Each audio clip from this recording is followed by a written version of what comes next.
আজকে আমাকে আলোচনার টপিক দেওয়া হয়েছে পবিত্র কুরআনুল কারীমের 56 নম্বর সূরা সূরাতুল ওয়াকিয়া এর মৌলিক বিষয়গুলোর উপরে।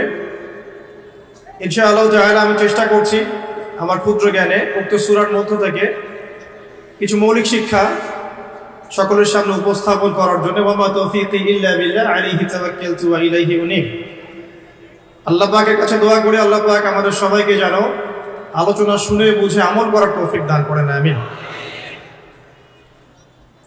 সূরাতুল ওয়াকিয়া পবিত্র কুরআনের 56 নম্বর সূরা, যেখানে আল্লাহ রাব্বুল আলামিন 96টি আয়াত নাযিল করেছেন এবং এটি একটি মাক্কি সূরা, অর্থাৎ এই সূরাটি রাসূলুল্লাহ সাল্লাল্লাহু আলাইহি ওয়াসাল্লামের মাক্কি যুগে নাযিল হয়েছে। আর আমরা জানি যে মাক্কি যুগে যে সূরাগুলো নাযিল হয়েছে এগুলো মোটামুটিভাবে পরকাল কেন্দ্রিক, জান্নাত জাহান্নামের বর্ণনা থাকে, ঈমান কেন্দ্রিক, আল্লাহর মারিফত কেন্দ্রিক হয়ে থাকে এবং মাদানী সূরা যেগুলো আছে সেগুলোর মধ্যে হুকুম আহকাম বিধিবিধানগুলো বেশি হয়ে থাকে।